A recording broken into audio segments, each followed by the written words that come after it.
how did you find that process of like letting go of, I guess, your old self and letting go of control? Yeah. I have become really, really good at mastering the art of detachment. And it took me a really long time to get here. And I'd say that more so this year, I've managed to like fully have that in place. I think one aspect of me that I held for so long is the need to control everything. And that's just the honest truth. I wanted to control where my children were, what they were doing, who they were with. I wanted to control everything at work. I wanted to control every aspect of my life and probably yours as well and anyone else's. You know, people would ring me venting, and all of a sudden I'd start offering them unsolicited advice that they hadn't even asked for, because now I'm trying to control their life. And this is the thing that we do, right? And I think what I learnt when it comes to detachment is to remove myself from the situation fully and realize that we have no control over people, places, and things. And the minute you realize that and stop trying to control any situation, regardless of what it is, and you just sit back and let the situation be what it is, life becomes easier, because you're all of a sudden just going with the flow. Do you know what I mean? When you try and have a tight grip on something, it never ever ends well. And I think another thing that I've worked out, and this is part of this program, right? Part of the 12 steps is handing your life and your will over to the care of somebody else, not in the physical form, but whoever your higher power might be, whether you believe in the universe or God, or, you know, whether you've got a family member that's passed away that you're seeking guidance from. We spoke about this before. There has to be something greater than us.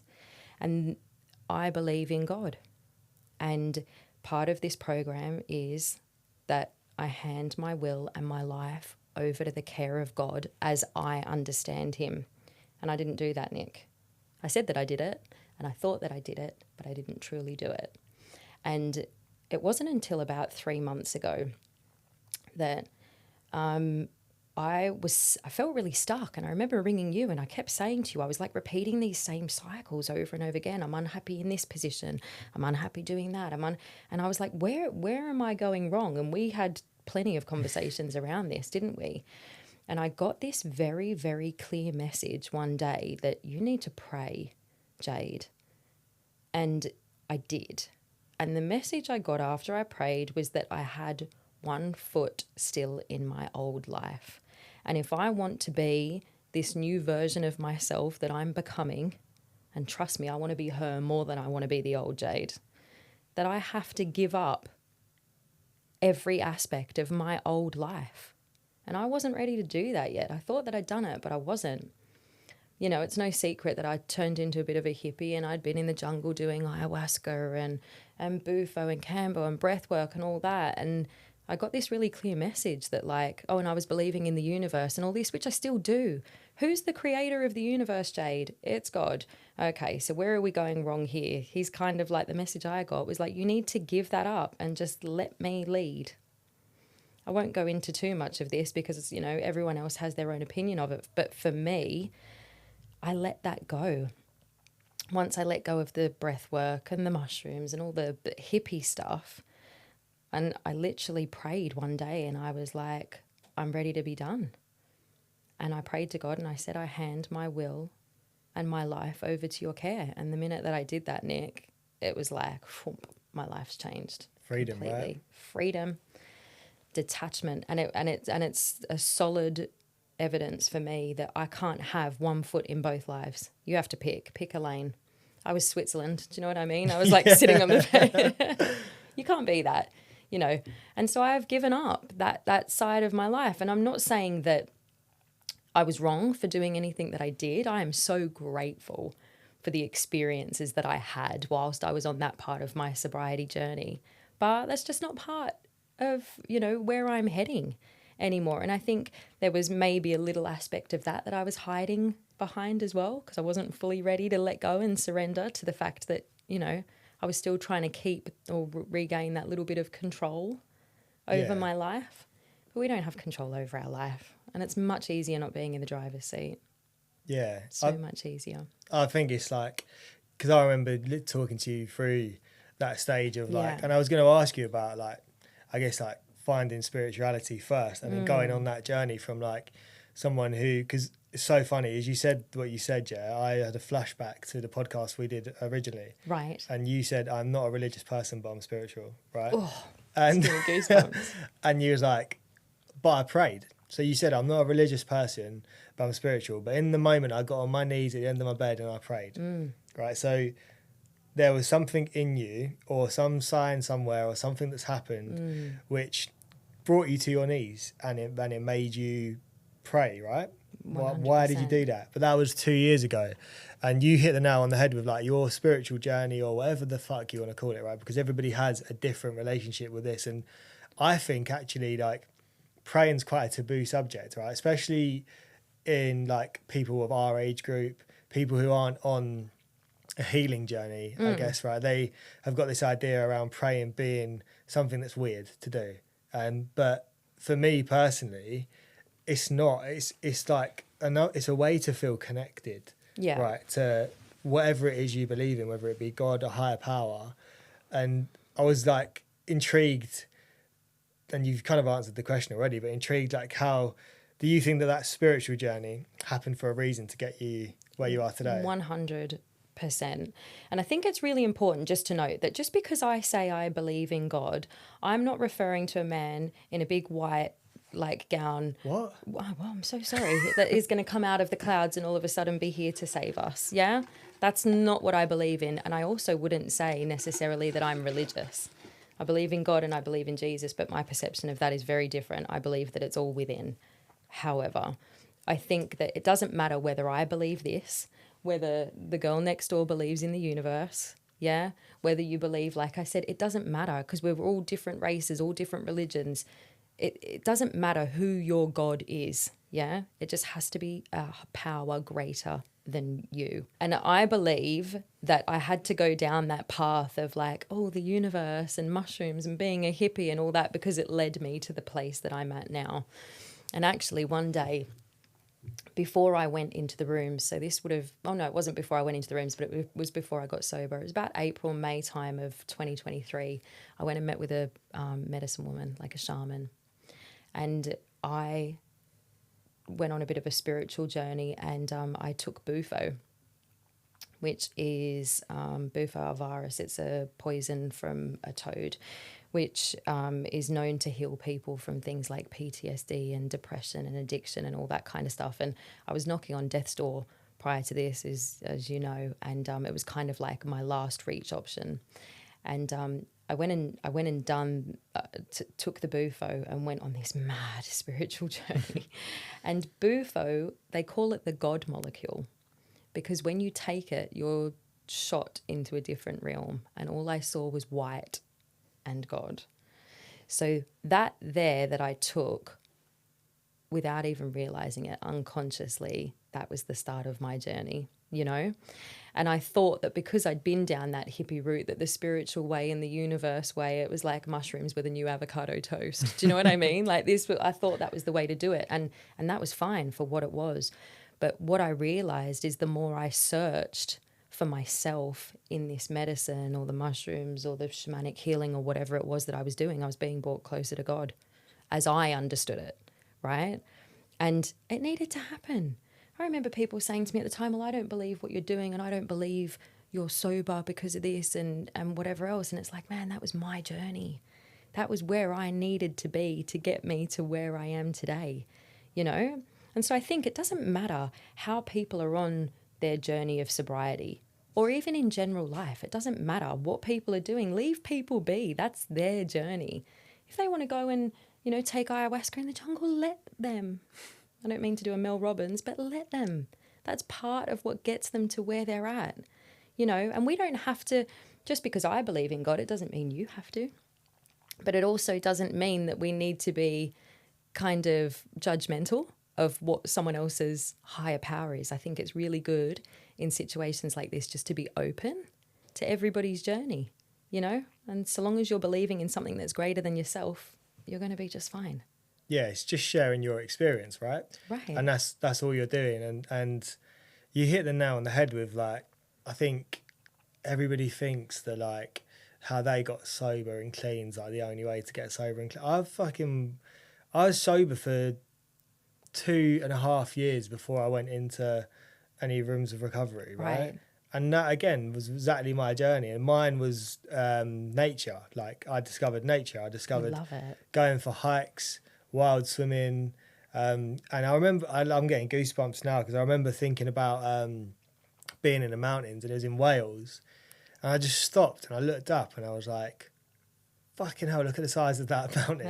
Right. And I was like, "I am so insignificant in this world, and what really matters is that I'm alive and I'm here." And I looked up and I just thought, there's got to be something more to life, because who created that big fuck off mountain? Right. Like, what the hell? That is like unbelievable. And then I started going to these other places, and then I was in Madeira, and I remember in Madeira I was watching the sunrise, and I literally watched the sun poke through the clouds, and I was just like, what is life? Like, and then I think that for me was where my journey with spirituality started. And I wanted to just talk about like an experience I had recently. I don't know if I've told you this actually, but Well, that's surprising. Yeah. You managed to told you everything You else. told me everything else. What is it? But I started with that nature thing, and I guess the reason I'm kind of rambling on a bit is because I started to think about like, you know, what is it that I believe in? Like, I don't really know what I believe in, and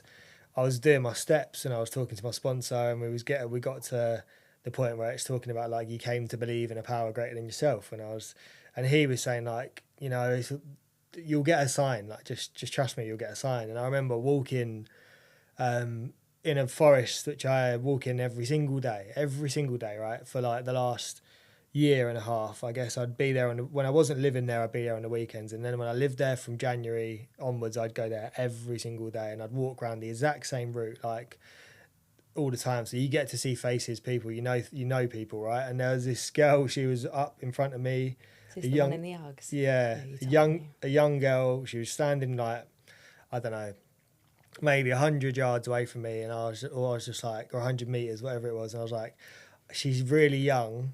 I'm like quite a big guy. I don't want to overtake her. Like, I don't want her to feel uncomfortable. So I kept hanging back, but she kept fucking stopping, and I was like, fuck's sake. I was like, right, I'm just gonna walk past her. So I walked past her, and where I walk, there's this dirt track, and then you got down to the lake, or to the left is my house, and she's gone to the left. I'm thinking, fuck's sake, man, like, what's this all about? And I walked past her, and she looked at me and she smiled, and she was like, "You right, Nick?" I was like, what is going on? And the people would be like, "You're chatting shit." I promise you, I was not chatting you rang shit. me straight after it happened, And so I she can was confirm like, this is true. "You're right." And I was like, "Yeah, like, how are you?" And she was smiling, right? And I've never seen like You a said she was smile. beautiful. Yeah, just like this. Her face was just like glowing, and I was like, "What the hell?" Yeah. And she said, "Oh, there's a woodpecker up there. Like, you should go have a look. They're pretty rare." And I was like, "Yeah, I will actually." And I walked and I looked up to look for the woodpecker, and then when I turned around, she'd gone. She's gone. And I was like, "What the fuck?" And she had like Uggs on, right? And it was really muddy, and her Uggs weren't muddy, clean. She disappeared. Then I rung you, and I think you said like, "Why don't you Google what like a woodpecker means?" And Yeah, it was we like did it together, didn't your we? soul is spiritually protected. Yeah. And yeah, and ever since that day, I go around the same forest, and up until that day, I'd never heard a woodpecker.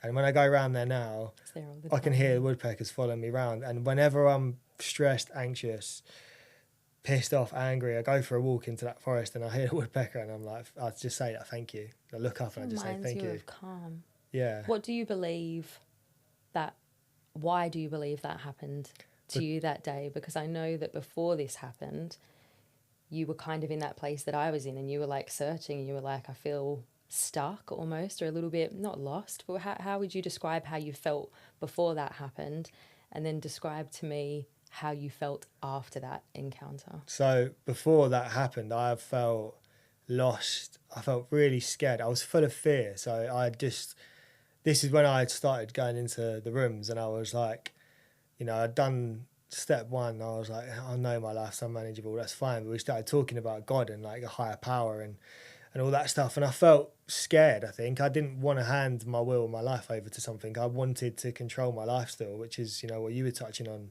And, but I became willing to believe, and that was the difference. I started to become willing, like, okay, I'm just going to go with this. I'm going to be willing, I'm going to be open-minded, and I'm going to just see what happens.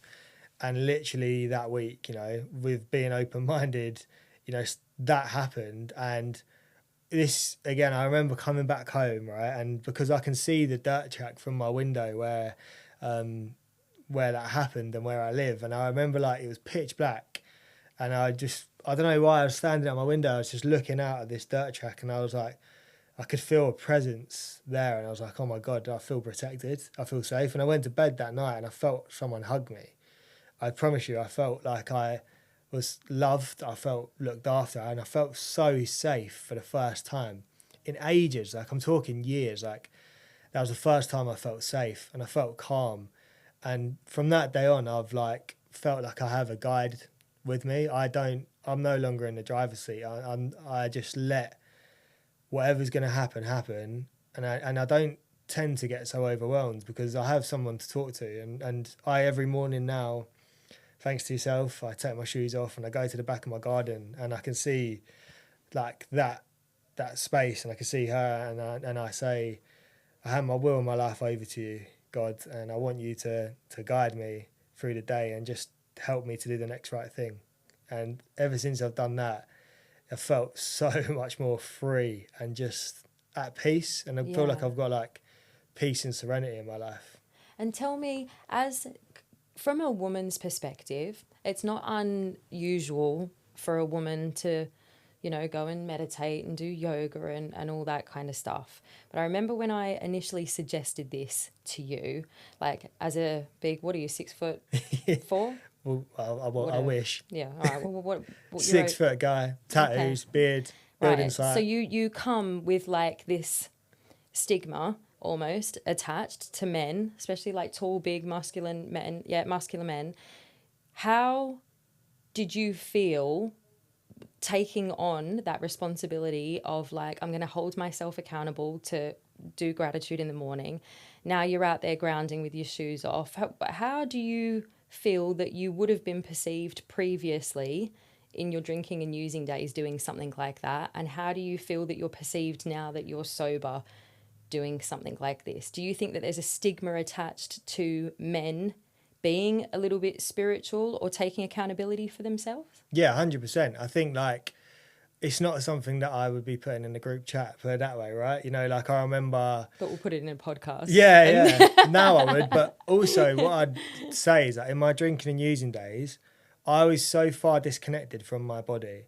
I had no way of feeling. I couldn't feel anything. I was numb, right? So...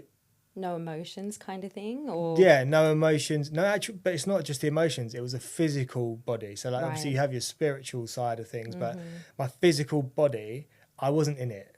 I wasn't in my body. Vessel. Yeah, and not in a way of I was looking at it from a third dimension down on myself. I wasn't in my body. I wasn't there.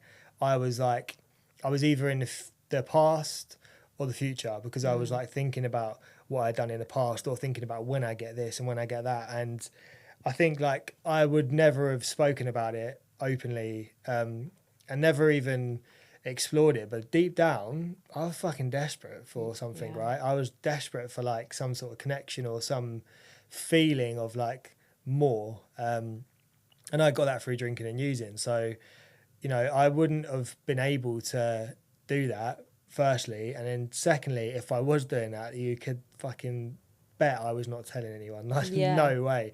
Because even the thought of like saying to your mates, like, I'm feeling a bit down today, shut up, you twat.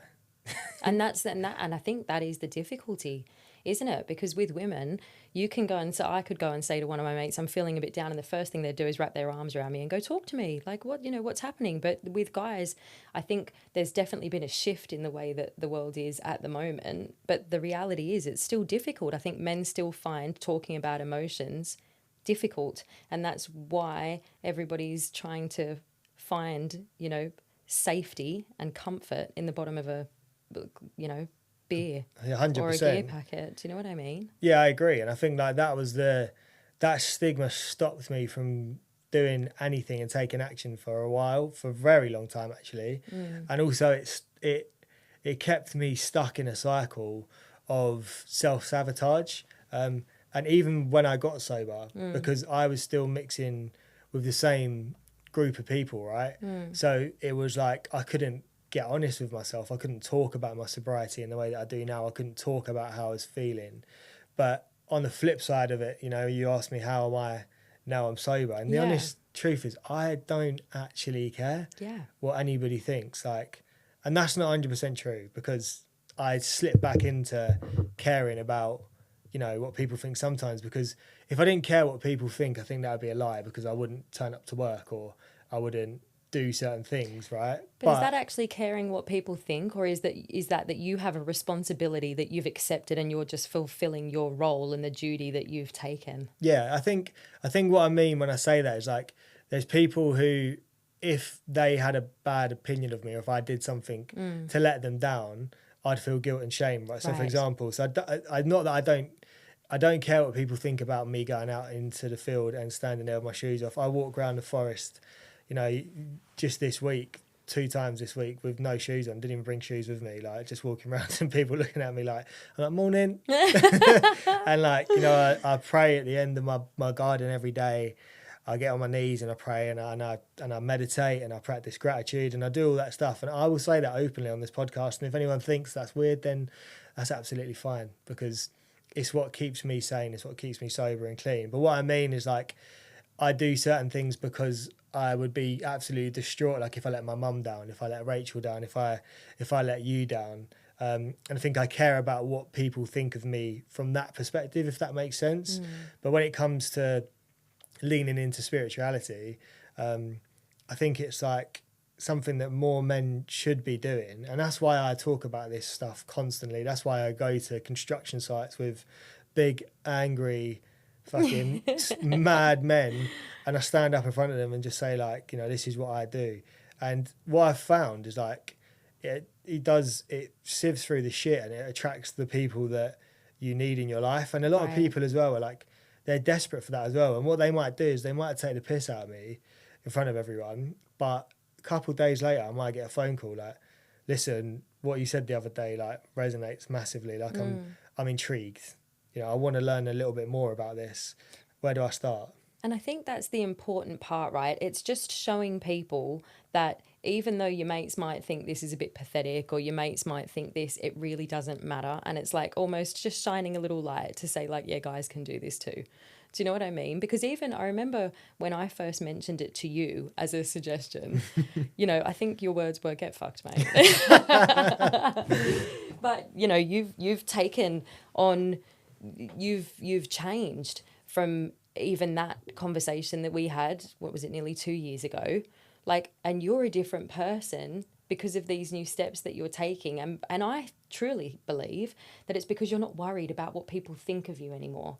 I think we carry so much of like, oh my God, how am I going to be perceived to the next person or someone that's listening or whatever. And that's what I'm talking about when I say being unapologetically, that's a hard word. You got it out there. Yourself, yeah, is that we're not worried about anyone else's perception of us. Yeah, we are who we are. And if somebody can look at us and think, well, blimey, if Jayde and Nick can get sober, I can do it. If Jayde can pray, well, maybe it's not so bad. Because let's face facts, there's probably a lot of people out there that pray daily anyway, but they don't want to admit it because they don't want to be tarred or like with the same brush as like somebody that's going to church all the time or whatever. And not that that's a bad brush to be tarred with. Do you know what I mean? But they're frightened almost of what other people will think if they do that. But I'll guarantee you, if you give it just a little shot at some stage, your life will change. Yeah, and I know I might have like, by saying like I get on my knees and I pray, right? I remember like people saying that to me before, but that wasn't how this started for me, right? It started for me by just saying one prayer, and I would never say the word God. I would just say like, grant me the serenity to accept the things that cannot change, the courage to change the things I can, and the wisdom to know the difference. And I just start by saying that, and then I'd start by saying, just talking. I'd just say in the morning, like, oh, I really hope that Jayde has the strength that she needs to get through today. I really hope that Rachel has a good day today. I hope that my mum and dad can maintain their health. I hope that, and I started praying for other people, right? And like, that's what I realised. Taking yourself out of self. Yeah, and it was like, but it didn't start like how it is now. And I think it's the same with anything. Like when you're getting into something new, you can get really bogged down in like what everyone else is doing and what works for them, and you hear all this stuff, and it's like, just try what works for you. And Right. and it might not even be, you might not even say anything. You might just sit and just close your eyes, just sit there like that, and just think, just for 10 seconds in the morning. And that could be that little mindful practice will slowly build, and you'll start to go, well, if I'm sitting for 10 seconds closing my eyes and taking that time for myself, I might as well put some music on while I'm doing it, right? And then you go meditation music and Spotify, and you go, oh, this is quite nice actually. Like maybe I'll sit here for 30 seconds rather than 10 seconds. Yeah. And it builds. And I think like that's what I would say to people who are curious, because I think a lot of people are curious, and 100%. it's just like faith generally, right, is something that, another thing that I always think of, right, is like anyone who I've ever seen in my, not in my life, but in the wider world of success, they always have some kind of faith, and they always thank somebody, right? So, you know, like top performing athletes, so they're the best in the world. They're all in tune to something, right? You know, like You see them kissing like their cross, or like Cristiano Ronaldo, like Messi, like which one is it that like picks the grass grass off the floor, up, like but kisses then, it, yeah, and then throws it? I can't. To be fair, I'm not sure, but we'll go with Ronaldo. We'll go with Ronaldo. That sounds good. He's fit as well, so I can accept that. Yeah, but that's like, what I'm saying is like all of those people, right?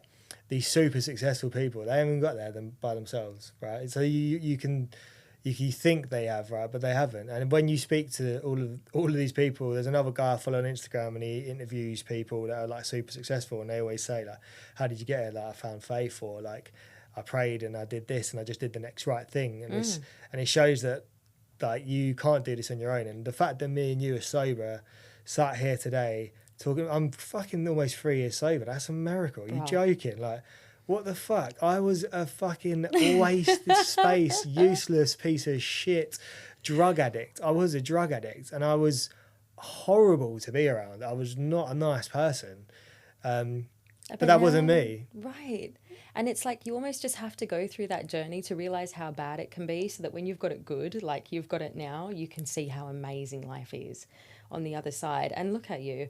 Like, you play such a major role in my life. Like, and to say that like 3 years ago, what did you just say? You were an addict and whatever else. And now you're genuinely, I look at you like my brother. Like, I will look, if I have a bad day and I can't get hold of one of the girls or whatever, the first person I'll think is just ring Nick, you know? And the fact that you said that you were like that, and now you're like holding space and giving me guidance in my life. Would people have come to you 3 years ago for advice? Genuine life advice too. Yeah. I think Like, my sister as well, like, obviously you're my sister as well. No, you've got a real sister, and she's beautiful. But in terms of like, what, you know, she would ring me now, like, and before she would be like, oh, fucking, my little brother's being a dickhead again. Like probably having to look after you and fix all of your problems. Like, literally, and she'd sit there and be like, oh, for God's sake. And I remember when she moved to Australia, she would ring me and be like, oh, I'm struggling with this, like, I need some advice. And I'd just sit and listen to her, like, and I become so close to her. And that's all through sobriety, right? And it was like, and it was, I remember I'd drive to work and I'd just let her, like, we would just be there for each other. And that was something that I couldn't do. Like, I couldn't be there for people in the madness. And even just like knowing that I'm going to show up for people is the best feeling in the world. Like, when I say like I'm going to meet, like this morning, went to a meeting this morning, met Steve, one of my friends, for breakfast, and there was and he's also sober, and we spoke about it, and we said, like, he was like, yeah, I was meeting a friend for a drink last night, obviously a non-alcoholic drink for him, and he was like, if I had done that before, I would have fucked this off today. And I was like, yeah, I would absolutely no chance would I have got up at 6 o'clock to go to a meeting, come back to meet you, and then come here and record podcast with Jayde, and then go possibly like go for dinner with you. Just like, I would be like, it's crazy. It's not happening. But you're accountable, and you're like, and you're reliable, and you're trustworthy. Like, and if there's something that, I mean, I don't want to blow your head up too much, but if there's something that I've learnt about you over the last few years, is that when you say you are going to do something, I don't have to even question that. It is just going to happen.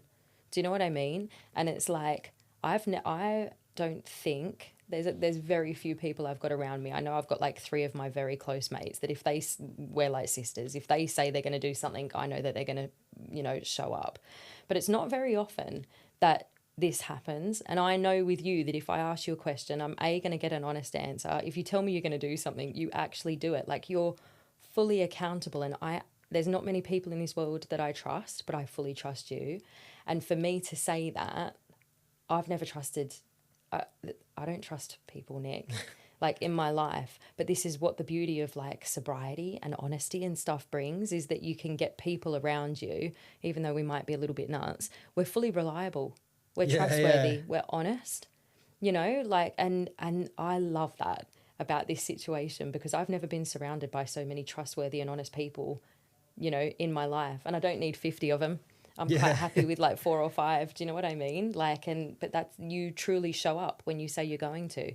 And like, all credit to you for becoming this like new version of you. It's nice to see. I appreciate that. And the same for you, really. Like, it's just, I don't know. I remember you saying, I want to go Snowdon and climb a mountain. And I was just like, yes. You fucking bad one. No, but I loved it. I was like, we had such a good time, didn't we? And I remember like, I think that when you was climbing up that mountain, and we both got emotional, like, and we were just like, fucking hell, look at our lives. And like, I think that's what the best thing about this is. And do you know what I compare it to? Like, like vegans, right? Like, they chat bare shit about being vegan all the time, and everyone's like, sorry to anybody that's vegan, that listens to the podcast, but just going to go with this. Your dietary requirements are up to you, and I don't care. But no, but basically what I mean is, like, people, I remember I used to hear people talking about it, right?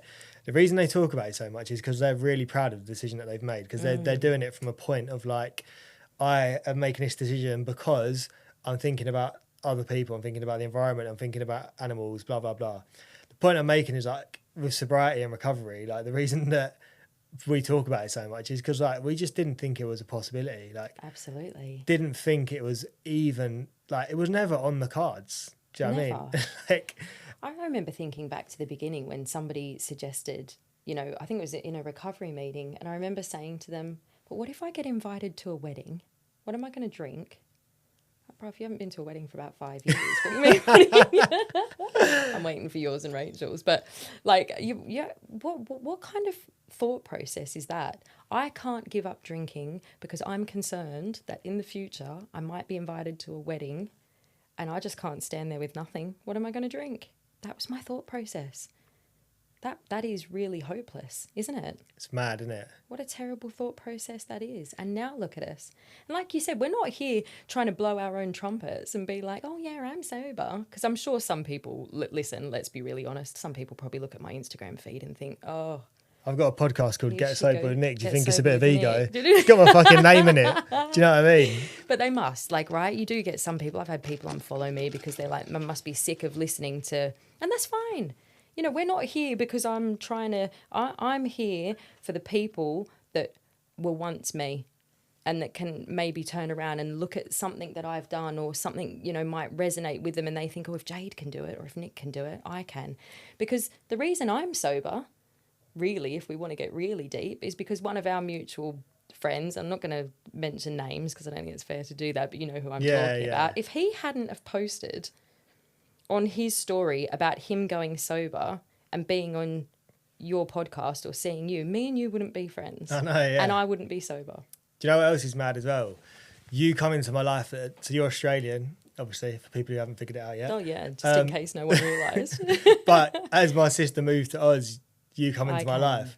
Fucking, what are the chances? You think that's like just coincidence? I don't think so at all. No.